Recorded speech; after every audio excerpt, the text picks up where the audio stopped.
नमस्कार। डॉक्टर संजीव भानावत के चैनल में आप सभी का हार्दिक स्वागत, अभिनंदन।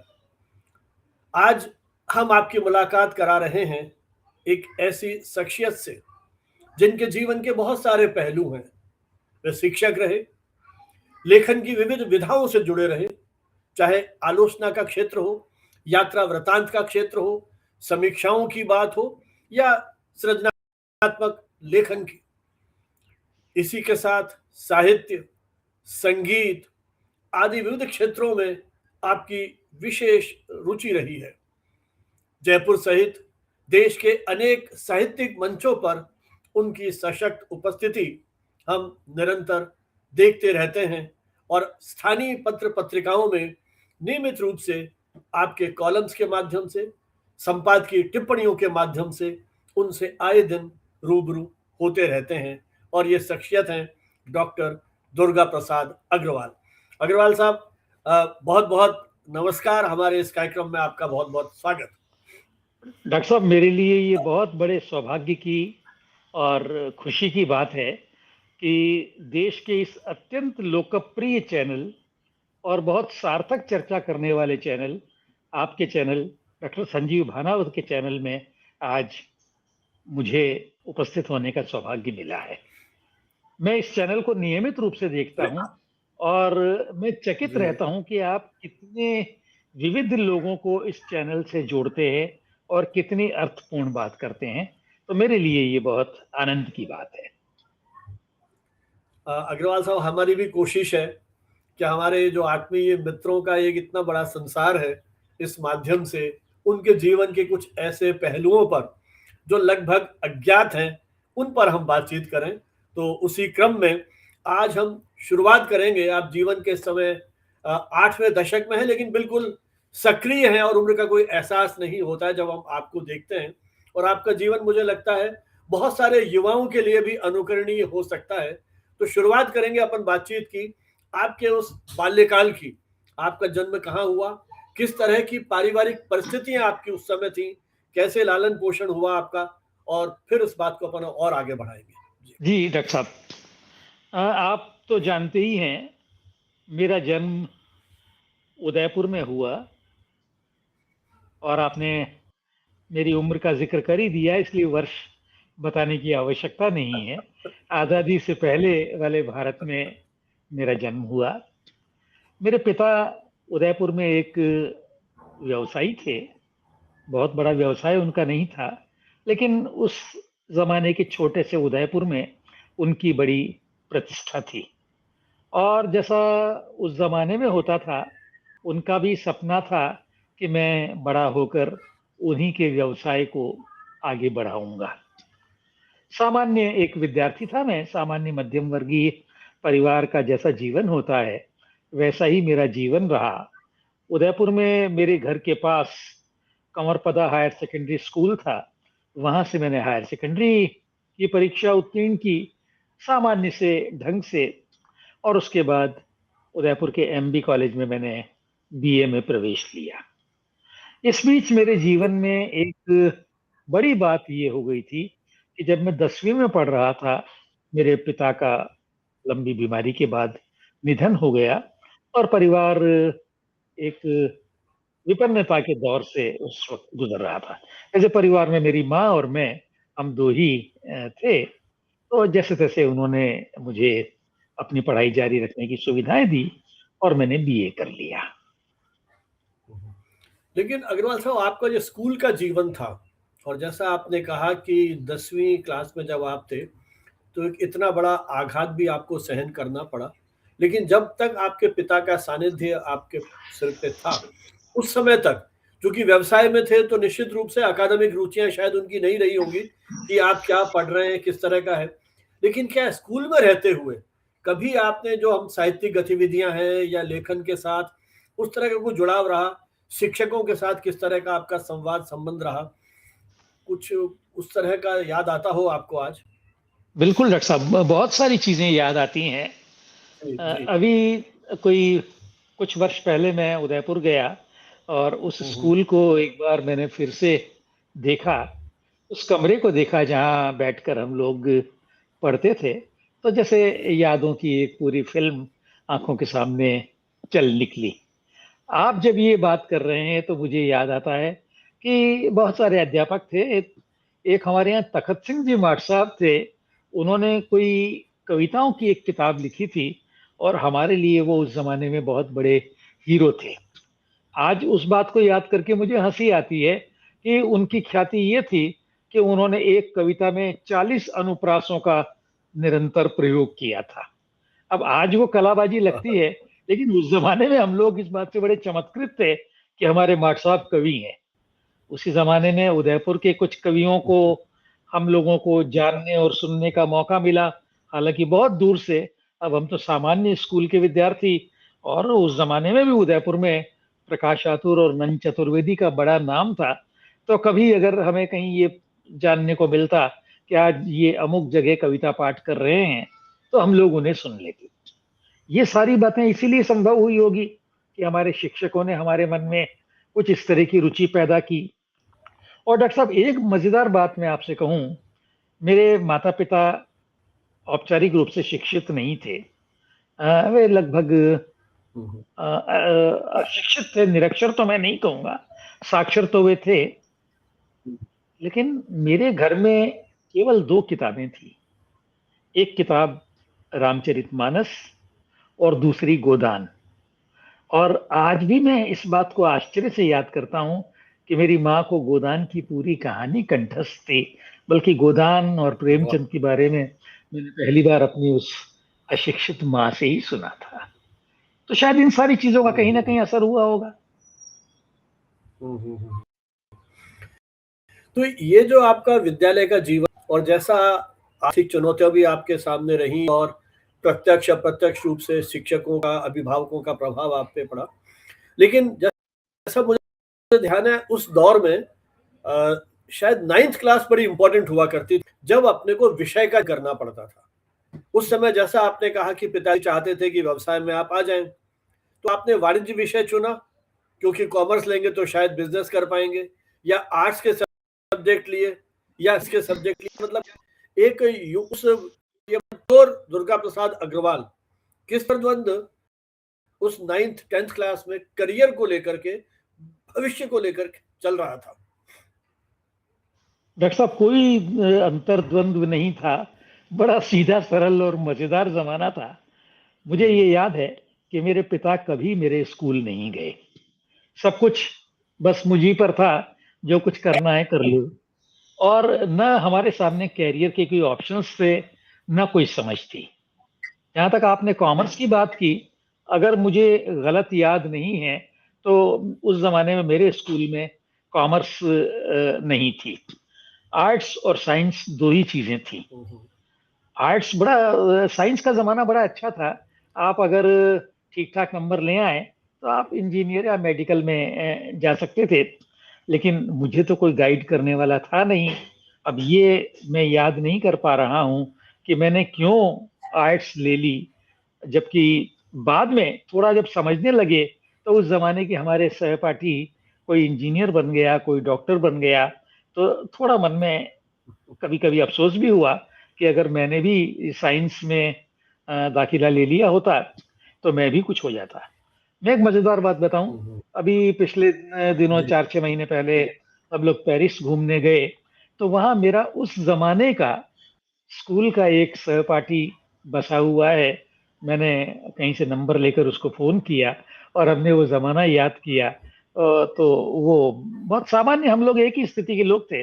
वो इंजीनियर हो गया, पेरिस में बस गया। और ठीक है, बाद में मुझे लगता है कि हम भी बुरे नहीं है, हम भी अपने जीवन में अपनी तरह से ठीक ठाक ही कुछ कर पा रहे हैं।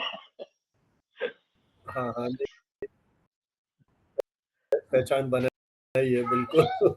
तो जब आप फिर कॉलेज में आए तो नेचुरली उसके बाद, मतलब मैं ये जानना चाहता हूँ कि इस सारे दौर में लेखन के प्रति आपका झुकाव और शिक्षक बनने का जो एक सपना, या मतलब कोइंसिडेंस था कि आप शिक्षण में जुड़ गए, या कहीं कोई एक उस तरह की प्लानिंग के तहत आपने आगे पढ़ाई की अपनी?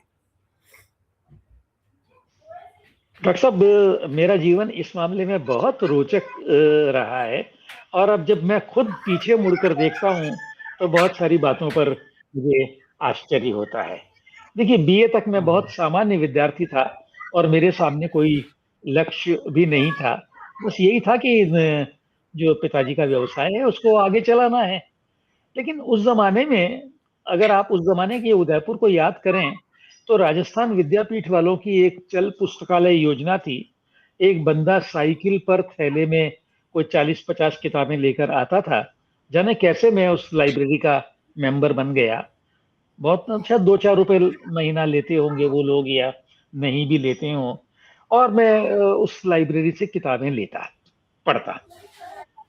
धीरे धीरे साहित्य मेरे को अच्छा लगने लगा और मैं अपनी माँ की नजर बचाकर दुकान पर बैठकर छोटा मोटा जो गड़ीसाजी का काम था वो करता, और जो समय बचता उसमें वो किताबें पढ़ता।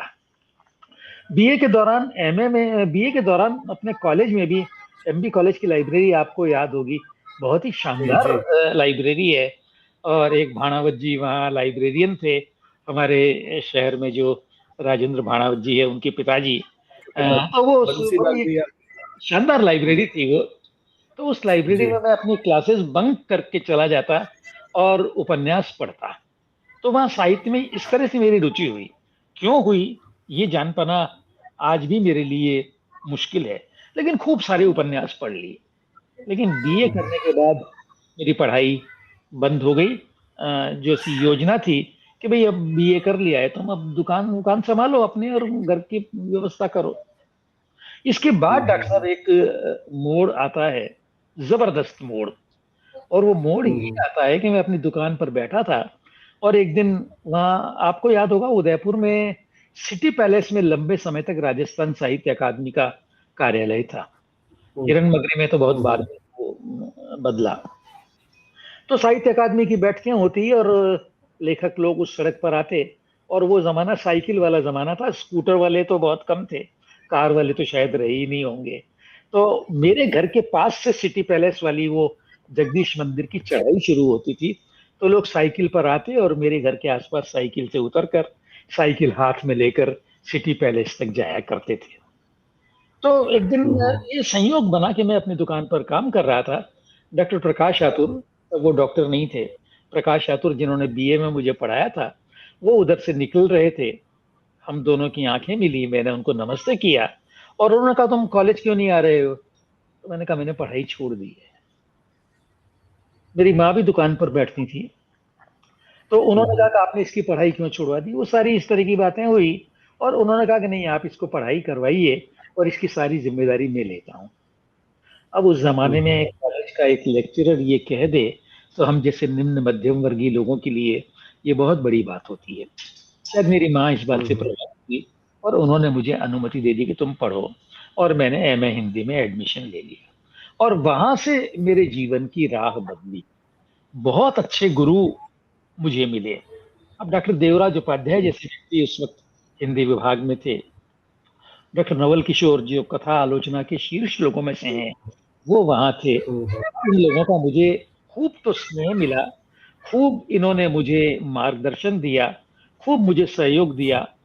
जिनके यहाँ से मैं जितनी किताबें लाना चाहता था ले आता था। और मैंने एमए प्रीवियस कर लिया और एमए प्रीवियस में मेरी यूनिवर्सिटी में फर्स्ट पोजीशन आ गई। अब मुझे एक सपना आने लगा कि मैं तो कॉलेज में बन जाऊंगा। तो बस वो उस सपने को फॉलो किया एमए फाइनल में। और वहां भी, क्योंकि बहुत मेहनत की थी मैंने, तो वहां भी मुझे स्वर्ण पदक मिला। और वो बड़ा अच्छा जमाना था। आप एक एप्लीकेशन भेजें और नियुक्ति पत्र आ जाए। तो मुझे भी अस्थायी व्याख्याता की नौकरी मिल गई और बस जीवन की राह बदल गई। ये छोटा सा किस्सा है। जी जी। चलिए, मुझे लगता है अग्रवाल साहब, जो आपके जीवन में जिस वजह से संघर्ष रहा और शिक्षकों का जो सानिध्य मिला, मुझे लगता है अब उस तरह की पीढ़ियां शिक्षकों की तो लगभग दुर्लभ हो रही हैं। लेकिन जिस तरह की परिस्थितियां आपके सामने रहीं, जिस तरह की चुनौतियां आपके सामने रहीं, उस दौर में क्या लगता है सबसे अधिक किससे सीखा आपने? लोगों से सीखा, परिस्थितियों से सीखा? मतलब क्या क्या उस तरह के जो सारे चैलेंजेस आपने फेस किए, तो आज जब आप देखते हैं अपने जीवन के वो 60-70 वर्ष पहले का दौर, तो क्या लगता है उन आपने कहा किताबें बहुत पढ़ते थे, उपन्यास आपने बहुत पढ़े, तो जो जीवन का दर्शन है, जीवन की सीख है, वो जीवन के सूत्र है, वो कहाँ से प्राप्त किए फिर आपने? डॉक्टर साहब, किसी एक चीज पर तो उंगली रखना मुझे बहुत मुश्किल लग रहा है। एक मिला जुला हम्म, असर होता है, वातावरण का असर। हम अपने आसपास देखते हैं, आसपास की जिंदगी देखते हैं, अपनी रुचियां देखते हैं। जैसे मुझे पढ़ना बहुत अच्छा लगता था, तो हो सकता है मेरे मन में ये विचार आया हो कि अगर मैं कॉलेज का शिक्षक बन जाऊंगा तो मुझे पढ़ने के बहुत मौके मिलेंगे। मैं अपने गुरुजन के प्रति मेरे मन में जो सम्मान था, उस सम्मान को देखकर शायद मेरे मन में भी आता होगा कि अगर मैं भी शिक्षक बन जाऊंगा तो मेरे विद्यार्थी भी ऐसा ही मेरा सम्मान करेंगे। और दूसरी बात ये, मैं हम्म, जिस पृष्ठभूमि से था, उस पृष्ठभूमि में, और हमारे यहाँ परिवार में तो कोई नौकरी की परंपरा कभी रही ही नहीं, शिक्षक विक्षक भी कोई नहीं रहा। हम्म, एक राह का बदलना भी आकर्षक लग रहा था कि मैं सरकारी नौकर होऊंगा, सरकारी सब कुछ होगा और बड़े ठाठ हो जाएंगे। तो शायद ये सपना भी रहा होगा। दूसरा, उस जमाने में कोई बहुत विकल्प भी नहीं थे, और विकल्प रहे भी हम्म, होंगे तो हम लोग उनके बारे में अवेयर नहीं थे, हमारी कोई जानकारी नहीं थी। अब मैं आज के बच्चों को हम्म, देखता हूं तो वो अपने विकल्पों को लेकर जितने जागरूक हैं, अपनी पसंद नापसंद को लेकर जितने दृढ़ हैं, बहुत सारे लोग मुझे मिलते हैं। और आप देखते हैं अपने जान पहचान के परिवारों में भी ऐसे लोग हैं कि इंजीनियरिंग कर ली बिल्कुल। है लेकिन मैं तो सप्लाइन डायरेक्शन करूंगा, मैंने लॉ कर लिया है लेकिन मैं ये करूंगा। तो जो मेरा जमाना था और आपका भी, वो जमाना इतना विशद नहीं था, इतना देखिए, विविधता भरा नहीं था। 60, आप 60 की बात कर रहे हैं, 60 छठे दशक की। देश आजाद जी, हुआ था, देश एक तरह से निर्माण के दौर में था, तो अवसरों की भी मेरे ख्याल सीमाएं थी। लेकिन जैसा आपने कहा कि ग्रेजुएशन तक आप सामान्य विद्यार्थी रहे, और जी, जब आपने एमए किया तब आपने स्वर्ण पदक प्राप्त किया, और एक बिल्कुल, एप्लीकेशन के आधार पर आप शिक्षण में आ गए। क्या उस दौर बिल्कुल। में कभी ये नहीं लगा कि हम जो प्रशासनिक सेवाएं हैं, राजस्थान प्रशासनिक सेवा या भारतीय प्रशासनिक सेवा, उधर भी कहीं कोशिश करें? डॉक्टर साहब, मतलब कोई कोई बताने वाला ही नहीं था, और हम लोगों, कम से कम उस जमाने में मेरी पीढ़ी में सभी लोगों की जानकारी का स्तर बहुत ही निम्न था। हमें कुछ भी पता नहीं था। मैं आपको बताऊं, मुझे अब भी आश्चर्य होता है कि एमए फाइनल का मैं विद्यार्थी हूं, और एक दिन मुझे डॉक्टर प्रकाश आतुर कहते हैं कि ये अखबार में विज्ञापन आया है, अप्लाई कर दे। हमें ये पता ही नहीं था कि एमए कर लेंगे लेकिन नौकरी कैसे मिलेगी और क्या करना होगा। उन्होंने बताया अप्लाई कर दे, कर दिया। और उसके बाद हम टेम्पररी लेक्चर हो गए, और वहां दोस्तों में थोड़ा बहुत बात होती थी कि यार ये पीएससी की वैकेंसी निकली है, चलो भर दो। भर दिया, और पहली बार में चयन भी हो गया। लेकिन तब हमें पता ही नहीं था कि कुछ आरएएस भी होता है, जैसे स्कूल में थे तो हमें ये पता नहीं था कि मेडिकल और इंजीनियरिंग कुछ होती है। तो ये बाद में, एक अगर आपको ध्यान हो तो शायद 70 के दशक में एक इमरजेंसी वैकेंसी आरएएस की निकली थी। उसमें जरूर मैंने आवेदन किया था, लेकिन वो आधे मन से किया था, कोई तैयारी नहीं थी। और आज जब मैं बच्चों को देखता हूँ ना, अभी भी मैं इस तरह की प्रशासनिक सेवाओं के लिए साक्षात्कार के बोर्ड में कई बार रहा हूँ। तो आज जब मैं देखता हूँ गांव के बच्चों को भी जितनी जानकारी है, कैसे इंटरव्यू में जाएं, कैसे तैयारी करें, कैसे कुछ पता करें, तो वो उसको देखता हूँ तो मुझे लगता है हम लोग तो बहुत ही बेवकूफ थे, हमें कुछ भी पता नहीं था। नहीं, आजकल विद्यार्थियों के पास बहुत सारे अवसर हैं, कितने ट्रेनिंग स्कूल खुल गए हैं, हाँ, यूनिवर्सिटीज के अंदर बाकायदा इस तरह के कोचिंग होती है। क्लासेस लगने लग बिल्कुल, गई हैं, तो मेरे ख्याल बच्चों के पास अवसर बहुत आ गए हैं अब। ऑनलाइन हाँ, क्लासेस लगने लग गई हैं, तो बिल्कुल, जितनी प्रतिस्पर्धा बढ़ी है उतने ही अवसर भी बढ़े हैं। जी। तो ये फर्क तो मुझे लगता है। अच्छा, अब जैसे आपका लेखन में आप जिस तरह से निरंतर लिख रहे हैं, कुछ याद आ रहा है आपकी पहली रचना कब, कहाँ, कौन सी पत्रिका में, किस प्रेरणा से छपी? कुछ याद आ रहा है आपको? शुरुआत कहाँ से बिल्कुल होती है याद है, मतलब? मुझे अच्छी तरह याद है। हुँ, हालांकि वो है नहीं मेरे पास अब कभी। मैं जब कॉलेज में पढ़ता था तब दो चीजें मुझे याद है। एक, उस जमाने में हिंदी ब्लिट्स निकलता था, तो मैंने जवाहरलाल नेहरू और उनकी नीतियों को लेकर कोई 8-10 पन्नों का एक लेख ब्लिट्स को भेजा था। वो छपा तो नहीं, लेकिन वो शायद मेरे लेखन की पहली चीज थी कि मैंने कुछ लंबा सा अच्छा सा लिखा।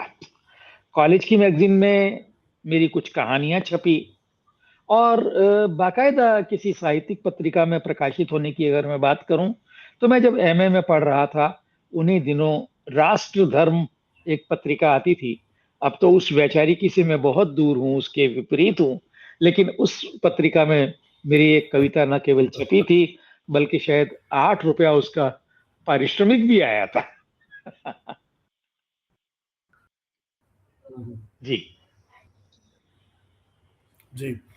अच्छा, जो लिखने की अपनी पूरी यात्रा आपकी जो है ये 6-7 दशक की, तो आपको क्या लगता है कि लेखन आपके लिए क्या है? एक साधना है, संघर्ष है, संवाद है? मतलब पूरी जो लेखन की आपकी यात्रा है, कथा साहित्य से लेकर के आपने विविध विधाओं में जो लिखा है, कैसे हम्म। अपने आप को आप मूल्यांकित करते हैं या देखते हैं लेखन के स्तर पे?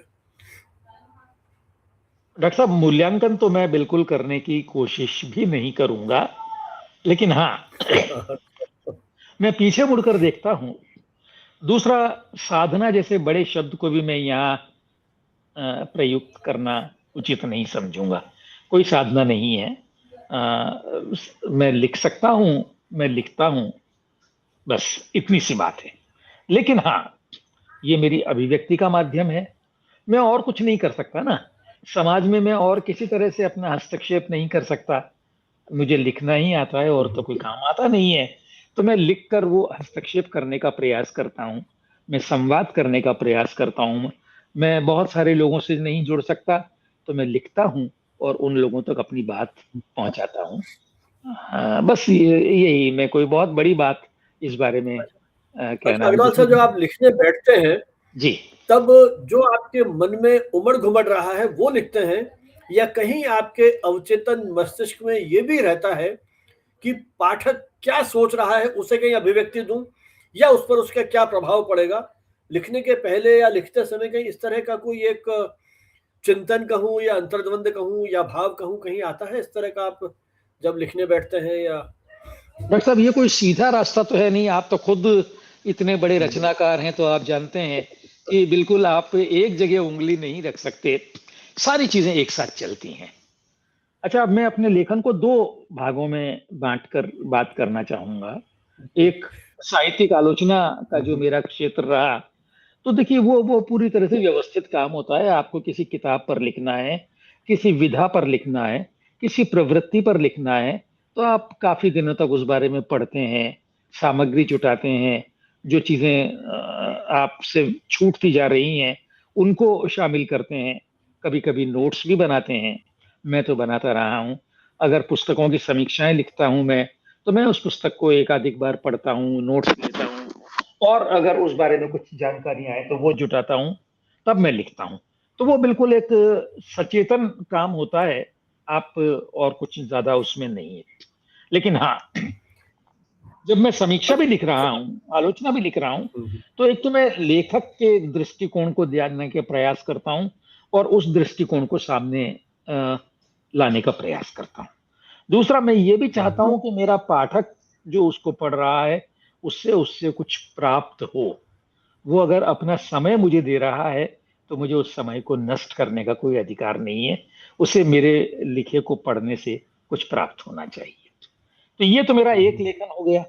दूसरा जो मैं इधर कर रहा हूँ, समसामयिक विषयों पर लिखना, वो उसमें आप जो सवाल कर रहे थे वो बहुत सारे सवाल आ जाते हैं। कभी कभी रात को सोते वक्त, बाजार में चलते हुए, गाड़ी चलाते हुए कोई चीज मन में अटकती है, विचार आता है, धीरे धीरे वो पकती है, उसमें पूरक सामग्री जुटती है। और अब तो इंटरनेट का समय है ना। आपको जो डेटा चाहिए, जो तथ्य चाहिए, जो पूरक जानकारियां चाहिए, वो तुरंत आपको उपलब्ध हो जाती है। तो उन सबको समायोजित करके मैं एक खाका सा बनाता हूँ और फिर उसको 2-3 बार तराशता हूँ, तब उसे कहीं प्रकाशन के लिए भेजता हूँ। अच्छा, आपको क्या लगता है पाठक की दृष्टि से, जब आपने लिखा, पहले भी आप लिखते रहे हैं, जैसा आपने कहा कि आपकी जो औपचारिक रचना राष्ट्र धर्म में कविता के रूप में प्रकाशित हुई थी, जी। तब से लेकर के अब तक अलग-अलग दौर में जो पाठक की प्रतिक्रियाएं हैं, उनको लेके कुछ आपके अनुभव हुए हैं? बिल्कुल।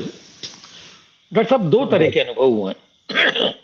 वो जो प्रारंभिक समय था उस जमाने में पाठक लेखकों को चिट्ठियां लिखते थे। मैंने अपने प्रिय लेखकों को चिट्ठियां लिखी हैं और मुझे भी थोड़ी बहुत चिट्ठियां मिली हैं।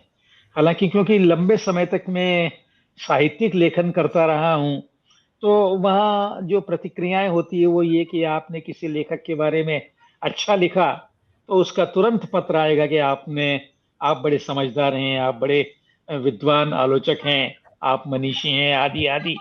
और वो अपनी कृतज्ञता आपके प्रति इस रूप में, सराहना के रूप में व्यक्त करेगा। लेकिन अगर आपने किसी के लेखन में कोई दरार बता दी तो फिर वो आपकी समझ पर, आपकी नीयत पर संदेह करने वाली टिप्पणियां करेगा, आपको चिट्ठियां लिखेगा। लेकिन ये होता रहा है। अब जो समय आ गया, चिट्ठियां लिखना तो लगभग हम सबका बंदी हो गया है।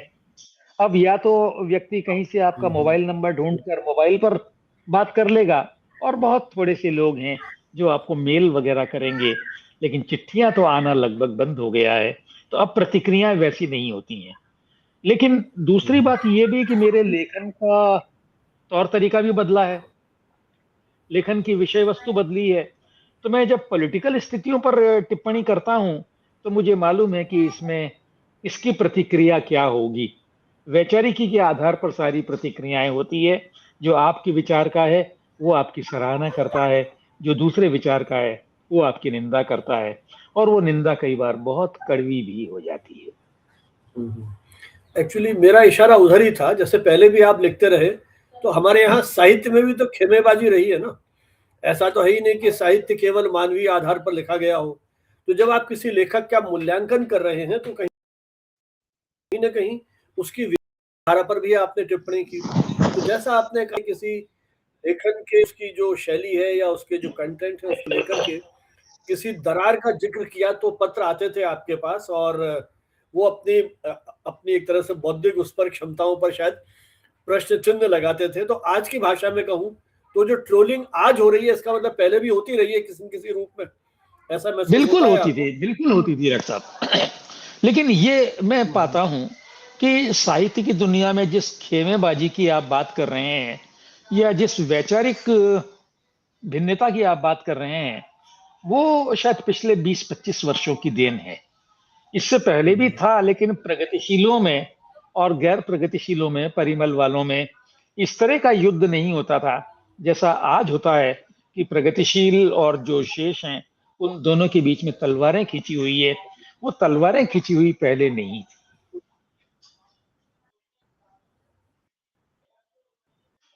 जी। अब आपको लगता है ज्यादा हो गया है?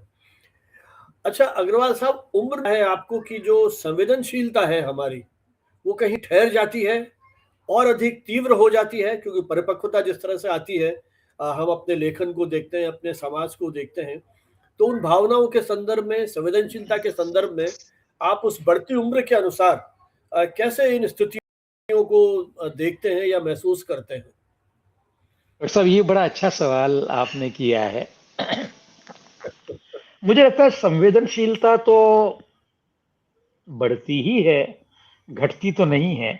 लेकिन उस संवेदनशीलता की अभिव्यक्ति अधिक नियंत्रित और संतुलित हो जाती है।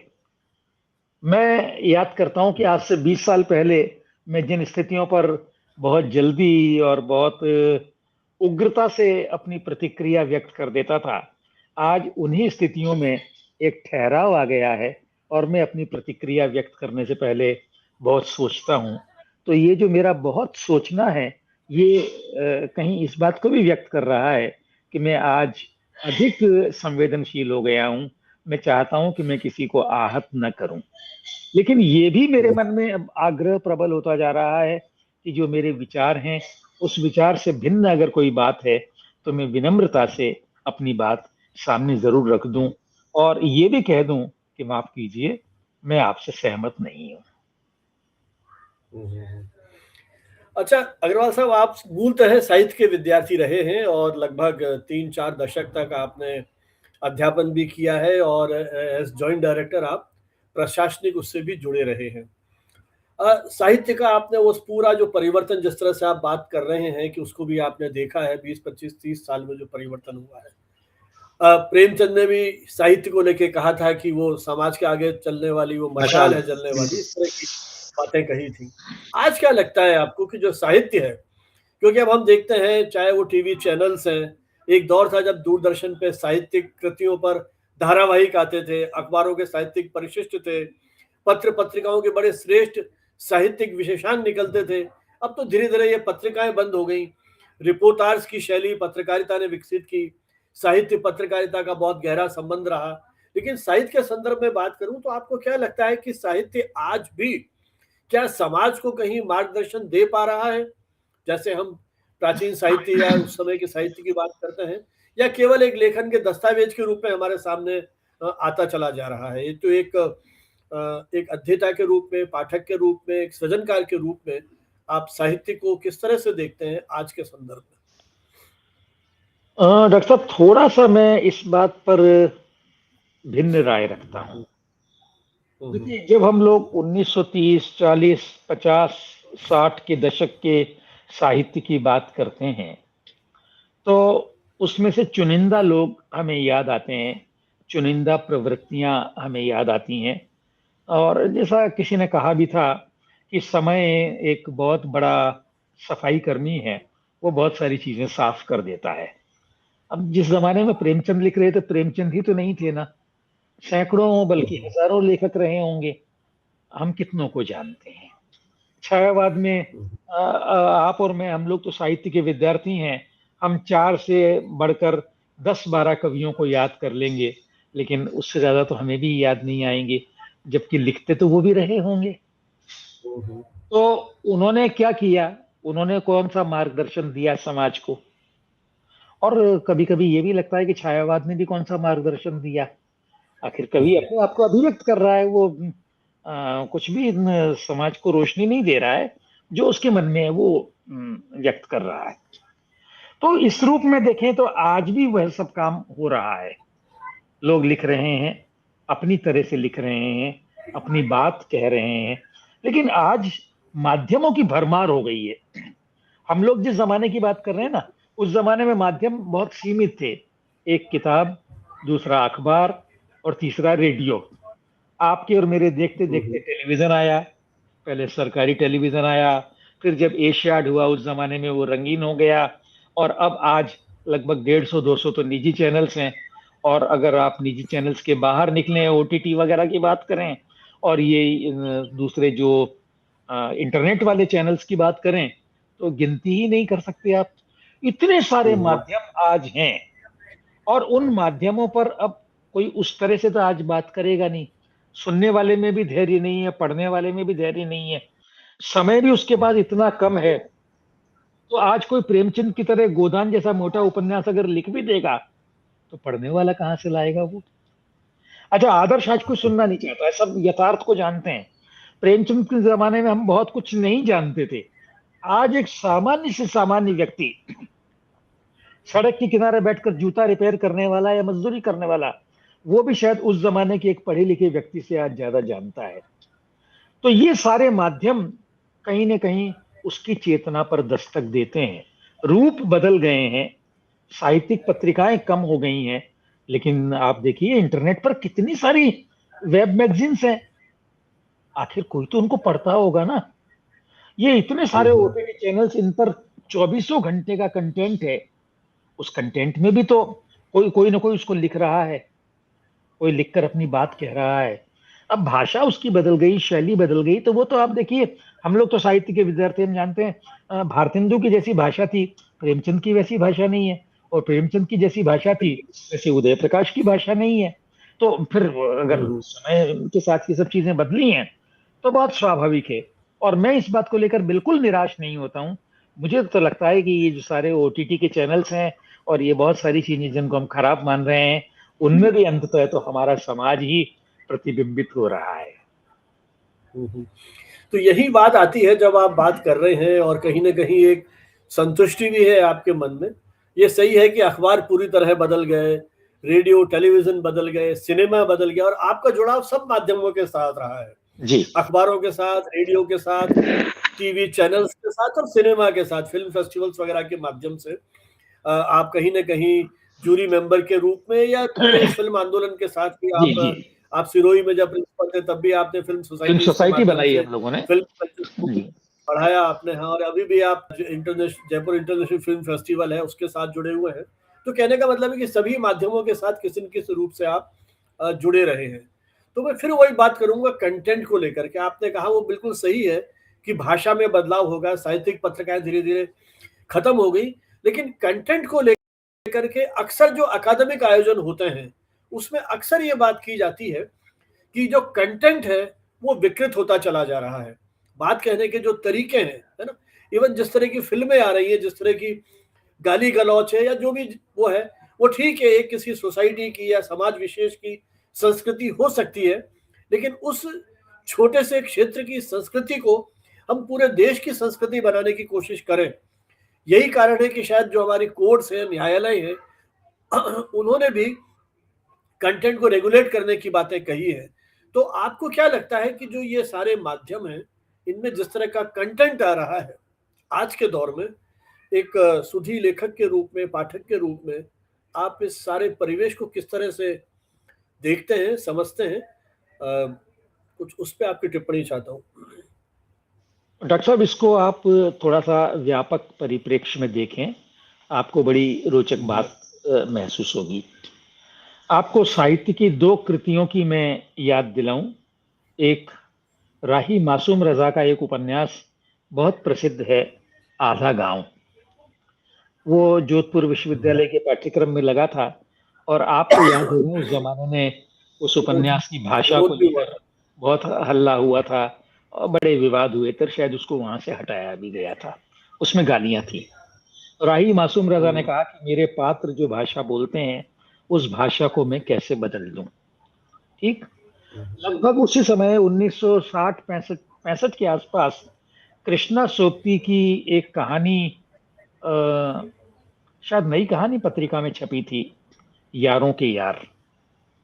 एक दफ्तर की जिंदगी का चित्रण था, और उसमें जिस तरह की भाषा का प्रयोग किया गया वो हम सब लोगों को चौंकाने वाली भाषा थी। लेकिन कृष्णा जी ने भी उसका बचाव यही कहकर किया। ठीक है ना। ये दो रचनाएं मैं याद करता हूं। अब आज हम लोग जिस कंटेंट की बात कर रहे हैं, वो उस कंटेंट का लोकेल क्या है, वो कहानियां कहाँ से उठाई जा रही है। आप देखिए, हमारे यहाँ जितने भी ये नए एपिसोड्स आ रहे हैं, इनमें गांव लगभग गायब है। कोई एकाध पंचायत जैसी चीज आ जाए, वरना अधिकांश शहरों के उच्च वर्ग के जीवन का चित्रण करने वाले हैं या अपराध का चित्रण करने वाले हैं। अब ये बहुत बड़ा व्यवसाय है, पैसों का मामला होता है। आज एक सामान्य सा जो एपिसोड है, वो भी लाखों नहीं करोड़ों की लागत से बनता है। वो उससे पैसा कमाना चाहते हैं। पैसा कमाना चाहते हैं तो वो गांव और गरीबी नहीं दिखाएंगे। अगर वो दिखाएंगे तो देखने वाला नहीं मिलेगा।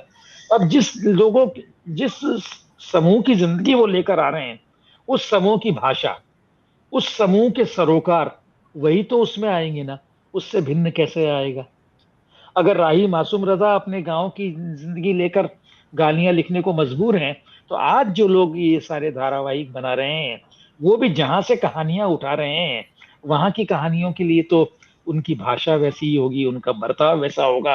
अब वहां अगर नई नैतिकता या अनैतिकता, जो भी आप उसको कहें, वो हो रही है, एक्स्ट्रा मैरिटल रिलेशंस हो रहे हैं, तो वो सब उसमें आएंगे।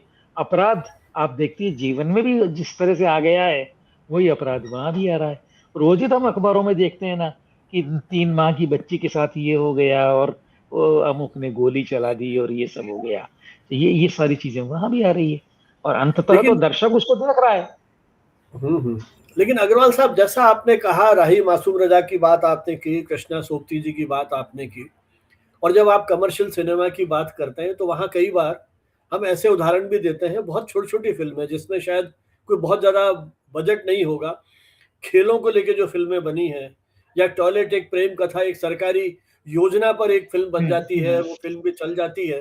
तो इसका मतलब है ना, जैसे वो शायद शाहरुख चक दे इंडिया करके फिल्म थी ना, शायद शाहरुख खान की, बिल्कुल अब वो बिल्कुल हॉकी बिल्कुल। को लेकर के उन्होंने बनाई थी। हाँ। तो अब ये पूरे खेल में हॉकी हॉकी है, लेकिन जिस तरह की थीम उठाई, या आमिर खान की कुछ फिल्में आई जिसमें उन्होंने बच्चों की उन समस्याओं को उठाया, बिल्कुल, कहने तारे का जमीन मतलब, पर और हाँ, सितारे तारे जमीन पर। जमी पे या वहाँ सितारे जमी पे, और हाँ। ये तो मेरा मतलब ये है कि हमारे देश का दर्शक, पाठक अच्छी चीज भी देखना चाहता है, पढ़ना चाहता है, यदि उसको, जो फिल्मकार है, साहित्यकार है या कंटेंट क्रिएटर है, कोई भी नाम दे लीजिए आप, यदि वो ऐसी चीजें परोसें। तो व्यक्तिगत रूप से मुझे कई बार लगता है कि हमारी अभिरुचियां अभी इतनी विकृत या विभत्स नहीं हुई हैं कि हम सब ये सब कुछ देखने के लिए अभिशप्त हैं। जब भी मौका मिला, हमने ऐसी चीजों का स्वागत किया है।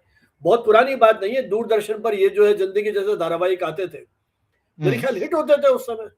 बिल्कुल। विविध भारती पे हवा महल, हवा महल, अपने बालकाल की बात हम्म, या किशोर भाई की बात करूं मैं, कितने पॉपुलर प्रोग्राम से 15 मिनट के जो नाटक आते थे। धीरे धीरे ये सारी चीजें खत्म क्यों हो गई, और कहीं कोई रिवाइव करने की बात करेंगे, या ये जो आधुनिकता का जो सारा एक माहौल की हम बात करते हैं, उसमें ये सारी विधाएं धीरे धीरे लुप्त हो जाएंगी। डॉक्टर साहब देखो, क्या लगता विधाओं है का आपको? लुप्त होना कोई नई बात नहीं है। विधाएं हम्म, हमेशा लुप्त होती रही हैं और नई विधाएं आती रही हैं। हम्म, लेकिन देखिए, आप पूरे समाज में जो बदलाव आ रहा है, हमारे जीवन मूल्यों में, हमारी सोच की पद्धति में जो बदलाव आ रहा है, आप देखिए, आप और हम लोग जिस जमाने में बड़े हुए हैं ना, वहाँ सादगी एक बड़ा हम्म, जीवन मूल्य था। आज वो सादगी हम्म, जीवन मूल्य कहीं नहीं रह गया है। क्या आप कल्पना हम्म, कर सकते हैं कि आप आज कहीं लेक्चर देने जाएं और साइकिल पर सवार होकर आप लेक्चर देने जाएं? आप कल्पना नहीं करेंगे। हम्म, आपसे भी जो उम्मीद करेगा वो, आप इवन स्कूटर पर भी अगर जाएंगे तो आपको झिझक होगी और सामने वाला भी असहज हो जाएगा। आज चारों तरफ बिल्कुल। वैभव ही वैभव है, और कोई इस बात की परवाह नहीं करता है कि वो वैभव कैसे अर्जित किया है। कोई इस बात को सोचने की चिंता नहीं करता है कि दफ्तर में काम करने वाले एक बाबू या चपरासी ने अपने बच्चों की शादी में 1 करोड़ रुपया कैसे खर्च किया है। एक बिल्कुल हम लोगों ने इन चीजों से आंख मूंद ली है। तो ये जो नैतिकता हम्म, हमारी बदल रही है, उस नैतिकता का असर उस कंटेंट पर भी पड़ रहा है। अब आज कोई अगर हम्म, मुझे अपने लेखन में उपदेश दे, तो मैं भी उसको नहीं पढ़ूंगा। वो जो ब्लैक एंड व्हाइट वाला टीवी का जमाना था, आज अगर उस तरह के भोले भाले लोगों के किरदार को लेकर, आप बताइए, अगर आज आपके सामने बुनियाद के सारे एपिसोड चला दिए जाएं, तो क्या आप उनको देखने का धैर्य रखेंगे? हम लोग देखने का धैर्य रखेंगे? हमारी चारों तरफ की जिंदगी, उससे कहीं हम रिलेट करना चाहते हैं, और वो जिंदगी हम्म, तभी थी, आज नहीं है। लेकिन इस सब के बाद एक बड़ी बात जो मुझे लग रही है, वो ये, इतने जो माध्यम आ गए हैं ना, इतने प्राइवेट ये जो प्लेटफॉर्म्स आ गए हैं, और सबसे बड़ी चीज इंटरनेट। अगर आपको हम्म, लगता है कि मुझे कुछ कहना है, तो आज आपके पास, आप अपने डिजिटल कंटेंट के क्रिएटर हैं, और आप अपने मोबाइल से एक वीडियो शूट करके बना लेते हैं और देखते हैं, वो प्रदर्शित भी होते हैं, उसको सराहा भी जाता है। कम बजट की फिल्में आज भी बन रही है, और इतने सारे माध्यम आ गए हैं, वो चल रही है। लेकिन ये अलग बात है कि वो 1 करोड़ 2 करोड़ वाले या 100 करोड़ वाले क्लब में वो नहीं आती हैं, उनकी उतनी चर्चा नहीं हम्म, होती है। और आप जानते हैं, चर्चा का भी एक पूरा तंत्र विकसित हो गया है। बिल्कुल, बिल्कुल। अच्छा अग्रवाल साहब, आपने यात्राएं बहुत की हैं, जी। पर्यटन खूब किया है आपने, हिंदुस्तान में भी और विदेश यात्राएं भी बहुत की, और आपकी एक पुस्तक तो राजस्थान साहित्य अकादमी से पुरस्कृत भी हो चुकी है। वो आपका जी। जो यात्रा वृतांत था जी। अमेरिका आंखन यात्रा देखी। को लेके, जी। आंख हम देखिए, तो ये जो आपका सारा ये जो यात्राएं आपने की हैं, उसे आपके जो लेखकीय जीवन है, उसको किस तरह से प्रभावित किया? डॉक्टर साहब, एक तो यात्रा आपके मानसिक क्षितिजों का विस्तार करती है। हम्म, आप केवल आनंद के लिए भी जाएं, तब भी आप जब कुछ और चीजों को देखते हैं, औरों के जीवन को देखते हैं, तो कहीं आपके सामने एक नई दुनिया खुलती है, और आपको लगता है कि अरे वाह, ऐसा भी संभव है। तो मैं ये हम्म, पाता हूं कि जब मैंने इन सब चीजों को देखा, मैंने विदेश देखा, 2-3 देशों में तो मुझे रहने के ज्यादा ही मौके मिले, और कुछ और जगहों पर पर्यटक के रूप में। अब हम लोग अभी पिछले 3-4 महीने पहले लंदन और पेरिस गए। तो ठीक है, आप पर्यटक के रूप में गए हैं, आप 4 दिन एक शहर में रहकर आप उसको कितना देख लेंगे। लेकिन जैसे पेरिस को मैं देख रहा था, मुझे लग रहा था ये अपनी परंपराओं को बचाए रखकर भी अपने शहर का विकास कर सकते हैं। तो हमें ऐसी क्या मजबूरी है कि हम पुराने जयपुर को नष्ट करके और बिल्कुल एक उसको न्यूयॉर्क ही बनाने पर तुले हुए हैं, पुराने जयपुर को बचाए रखकर हम उसका विकास क्यों नहीं कर सकते। तो ये इस तरह की चीजें, या कहीं अगर वो स्थानीय भोजन को प्रमोट कर रहे हैं। पिछले दिनों हम लोग गुजरात में कच्छ गए और मुझे लगा कि वो कच्छ के रण को किस तरह से उन्होंने एक फेस्टिवल बनाया है और साथ ही वो पर्यावरण की क्षति भी नहीं कर रहे हैं। तो क्या हम लोग इस तरह का उत्सव नहीं कर सकते। तो इस तरह से आप जब दुनिया को देखते हैं तो आप कल्पना करते हैं कि काश हमारे यहाँ भी ऐसा हो। अच्छा, यात्राओं के साथ साथ आपको संगीत और फोटोग्राफी का भी बहुत शौक रहा। जी मतलब मैं आपके पूरे जीवन को जब देखता हूँ, जी कहाँ तो एक स्कूल जीवन में या बाल्यकाल में उन सारी चुनौतियों से संघर्ष करते हुए एक ऐसे युवक के रूप में जिसे कुछ नहीं पता भविष्य में कहाँ जाएंगे, क्या है, जी समय के प्रवाह में अचानक शिक्षकों का योगदान मिलना, मार्गदर्शन मिलना और एक आपने राह चुनी, फिर लेखन के इसमें अवतरित होते हैं। तो संगीत और फोटोग्राफी भी एक ऐसे ही क्षेत्र हैं जहाँ शब्दों के बिना कहीं भावनाएं व्यक्त होती हैं, जी हमारा कहीं एक हम उसको देख करके आनंदित होते हैं। तो इन दोनों विधाओं का आपके जीवन में क्या स्थान है? ये जो वैरायटी है ना आपकी जी पर्सनैलिटी में, तो उसमें संगीत और फोटोग्राफी को आप किस रूप में देखते डॉक्टर साहब, पहले तो जब आपने संगीत की बात की तो संगीत से हैं? जुड़ाव का कोई तरीका तो होता है ना, कैसे होता है। तो मैं एक छोटी सी बात कृतज्ञता के साथ यहाँ साझा करना चाहूंगा। हम लोग जब उदयपुर में बीए के विद्यार्थी थे तो एक गुरु हमारे यहाँ आए, डॉक्टर हरीश। वो बड़े अच्छे गीतकार और कवि भी थे। बाद में वो अजमेर में लंबे समय तक रहे। तो वो उदयपुर में एक कुंभा संगीत समारोह हुआ करता था, वार्षिक संगीत समारोह, वो उससे जुड़े हुए थे। और अब मैं वो दुनिया में नहीं है। मैं बड़े आनंद के साथ इस बात का जिक्र करता हूँ। वो साल भर साहित्य वगैरह कुछ नहीं पढ़ाते, टेक्स्ट बुक तो वो पढ़ाते ही नहीं। आज अगर कहें तो वो गप्पे मारकर समय गुजारते थे, लेकिन इतने बढ़िया वो नरेटर थे। वो उस कुंभा संगीत समारोह का ऐसा रोचक वर्णन करते कि मुझ जैसे सामान्य पृष्ठभूमि के विद्यार्थी को भी लगा कि ये तो जाकर देखना चाहिए। रेलवे ट्रेनिंग स्कूल में कुंभा संगीत समारोह होता था। तब सुरक्षा के इतने लंबे चौड़े तामझाम नहीं थे, टिकट होता था उसका। तो टिकट खरीदने के तो पैसे किसके पास हैं। तो गेट कीपर की नजर बचाकर हम लोग घुस जाते और सारी सारी रात वहां पंडित ओंकारनाथ ठाकुर को, पंडित जसराज को, बिस्मिल्लाह खां साहब को, कुमार गंधर्व को, इनको सुनते। समझ में कुछ नहीं आता, लेकिन लगता कि ये कुछ बड़ी चीज है। तो वो जो मन में कहीं बीज पड़ा संगीत का, वो धीरे धीरे फलता फूलता गया। अच्छे लोगों को सुना। और जब जयपुर आकर रहने का मौका मिला तब तो जो भी देश के शीर्षस्थ लोग हैं, आप जानते हैं राजमल सुराणा संगीत समारोह वगैरह, ये सब इतनी अच्छी गतिविधियां यहाँ होती है। एक के बाद एक इन लोगों को देखा सुना, तो धीरे धीरे कान भी अपने आप उसके अभ्यस्त हो गए। आपको समझ में आने लगा कि ये अच्छा है, ये कम अच्छा है। इसी तरह चित्रकला में भी, पेंटिंग और फोटोग्राफी में अच्छी तस्वीरें देखने का मौका मिला। और एक, जब हम लोग पढ़ रहे थे ना धर्मयुग में, भारती जी बड़े बड़े चित्रकारों पर लगातार कुछ न कुछ प्रकाशित करते थे, अच्छी फोटोग्राफ्स प्रकाशित करते थे और उनके बारे में टिप्पणियां भी होती थी। तो वो देखते थे तो अच्छी तस्वीरें देखने के संस्कार मन में आए। जब अच्छी तस्वीर देखते हैं तो कभी बचपन में 45 रुपए में एक आक्फा क्लिक थर्ड कैमरा खरीदा था, उससे अच्छे फोटो लेने की कोशिश करते हैं। हालांकि क्या अच्छे फोटो होंगे वो, लेकिन वो कोशिश करने लगे। धीरे धीरे एक संगत, सोहबत और जिन चीजों में रुचि हुई उनकी तरफ ध्यान देने की अवकाश मिले तो थोड़ा सीखा। अब ये सब चीजें आपके साहित्य को प्रभावित करती है। साहित्य को इस तरह प्रभावित करती है कि संगीत आपको जो आनंद दे रहा है, अगर कोई अपने शब्दों से वो आनंद दे तो क्या बात है। और लोग करते हैं। बहुत सारे लोगों ने संगीतकारों को लेकर कविताएं लिखी है, यतीन्द्र मिश्र लिखते हैं, या और न जाने किन किन लोगों ने लिखा है। तो वो उनको सुनते हैं आप और दोनों की तुलना करते हैं और दोनों के आनंद का एक साथ आस्वाद लेते हैं।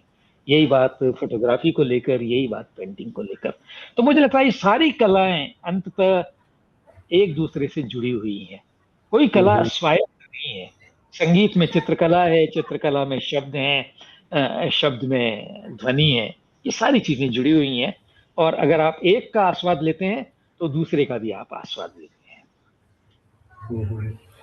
अच्छा, वैसे तो खैर आपने जो मैं पूछने वाला था अगला सवाल, उसका उत्तर प्रत्यक्ष अप्रत्यक्ष दे दिया, लेकिन फिर भी हालांकि आपने कहा सब चीजें जुड़ी हुई है, लेकिन चूंकि आप टीवी फिल्में देखने में भी रुचि है, संगीत को सुनने में भी रुचि है, तो देखने, सुनने और लिखने, इन तीनों में से सबसे ज्यादा सुकून किसमें मिलता है? एक लेख लिखने के बाद संतुष्टि, या एक अच्छा संगीत सुनने के बाद संतुष्टि, या बहुत अच्छी फिल्म देखने के बाद कोई एक लगे कि भाई हाँ आज 5 स्टार होटल में भोजन किया है? कोई इस तरह का तुलना कर पाएंगे आप? डॉक्टर साहब, मैं हमेशा एक आनंद भाव में रहता हूँ। मुझे सब चीजों में मजा आता है और सब ठीक है। चीजों में समान रूप से मजा आता है। अगर जी जी। मुझे बहुत बढ़िया खाने को मिल जाए तो मैं उसमें भी वो ब्रह्मानंद का आनंद लेता हूँ। अच्छी फिल्म, अच्छा संगीत, अच्छी कविता, और इसी तरह अगर खुद भी कभी कुछ अच्छा लिख लूं और उसको 2 दिन बाद या 2 साल बाद पढूं तो मुझे लगे अरे वाह, ये तो बड़ी अच्छी चीज है, काश मैंने लिखा होता।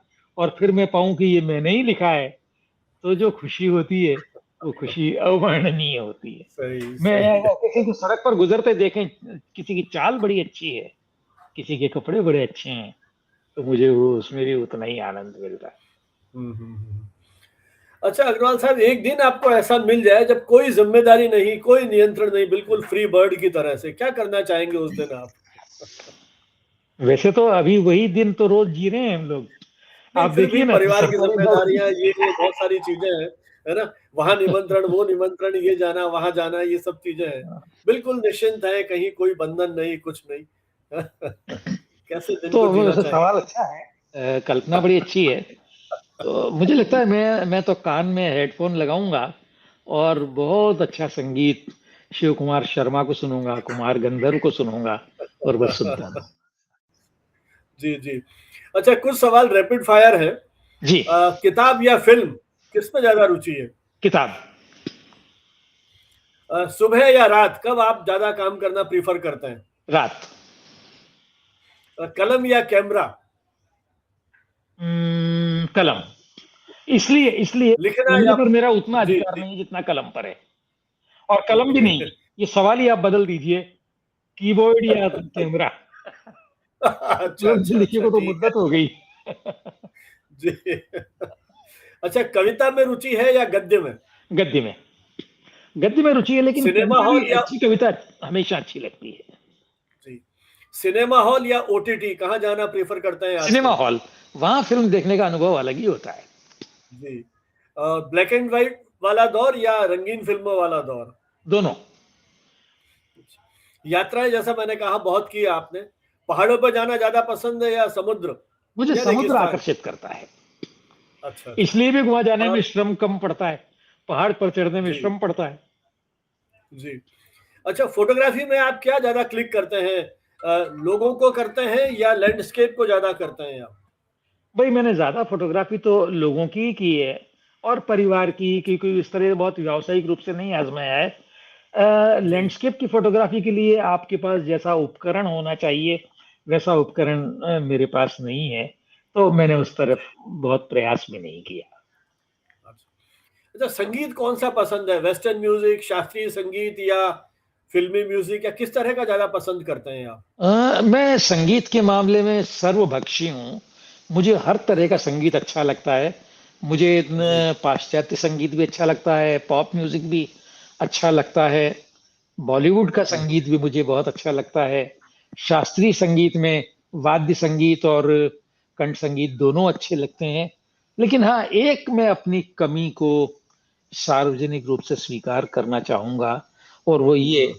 कि मैं अब तक कर्नाटक संगीत को सुनने की योग्यता अर्जित नहीं कर पाया हूँ।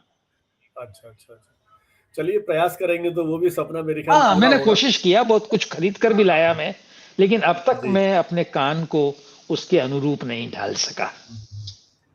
अच्छा अग्रवाल साहब, एक शब्द जो आपके पूरे व्यक्तित्व कृतित्व को परिभाषित करता हो, यदि वो शब्द पूछूं तो आप कैसे अपने आप को डिफाइन करेंगे?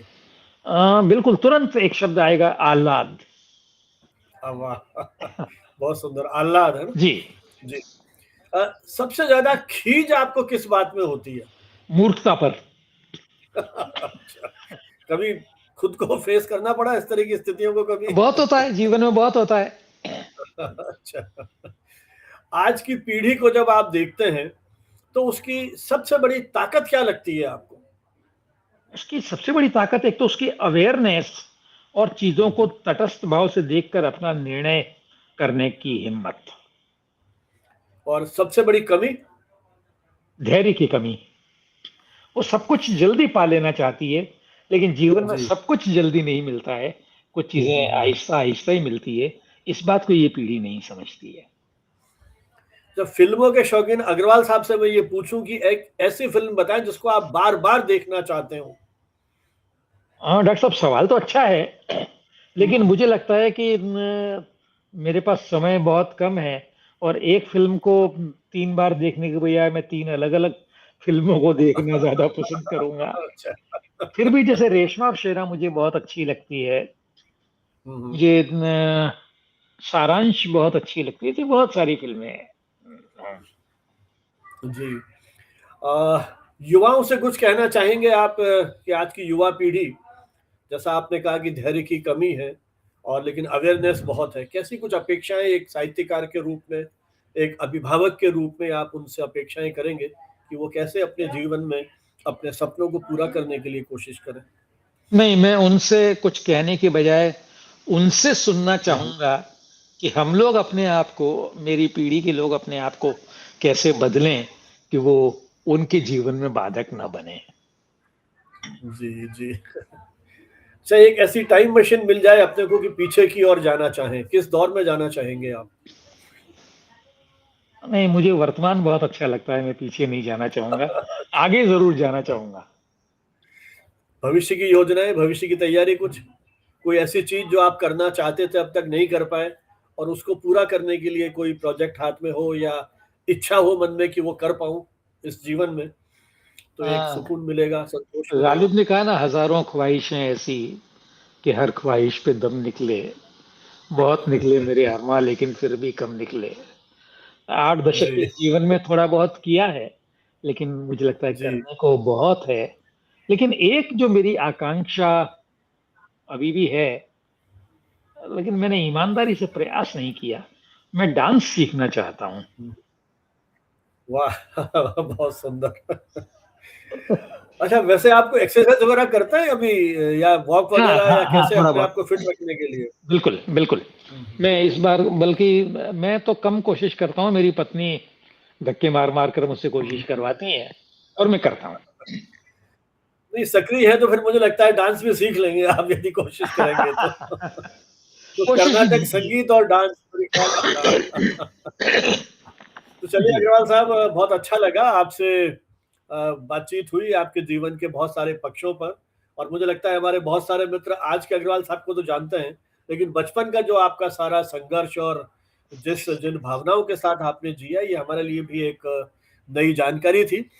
बहुत-बहुत धन्यवाद इतना समय देने के लिए, इस उम्मीद में कि आपकी जो ये यात्रा है सृजन की ऐसे ही निरंतर चलती रहे और आप स्वस्थ रहें, प्रसन्न रहें और इसी आह्लाद के साथ अपने जीवन को आगे चलाते रहें। हम सबको भी आप इसी तरह प्रेरित करते रहें, देते रहें। बहुत-बहुत धन्यवाद। जय हिंद, जय भारत। ध धन्यवाद डॉक्टर साहब, आपके साथ तो मेरा बड़ा पुराना रिश्ता है और आपसे संवाद करना मेरे लिए हमेशा ही सुखद रहा है। लेकिन आज का ये संवाद उन सब के ऊपर रखे जाने योग्य है। आपने बहुत कुशलता से मेरे जीवन की किताब के पिछले पन्नों को पलटा और मुझे भी उस दौर में आप ले गए और जी, साथ ही जी, मुझे जी। आत्मनिरीक्षण का भी आपने अवसर दिया। तो आपने मुझे ये अवसर दिया और अपने प्रतिष्ठित चैनल में मुझे मेहमान बनाया। जी, मैं आपके धन्यवाद। प्रति बहुत-बहुत आभार व्यक्त करता हूँ। बस दर्शकों से धन्यवाद। हमारा यही अनुरोध है कि वो इस बातचीत को सुने और उनकी जो भी प्रतिक्रिया हो, वो हमारे यूट्यूब कमेंट बॉक्स में लिखें, ताकि इस यात्रा को और भी हमारे जो आगे के कार्यक्रम हैं, उनको हमें और अधिक रोचक बनाने के लिए एक दिशा मिलेगी। इन्हीं शब्दों के साथ एक बार फिर धन्यवाद। धन्यवाद।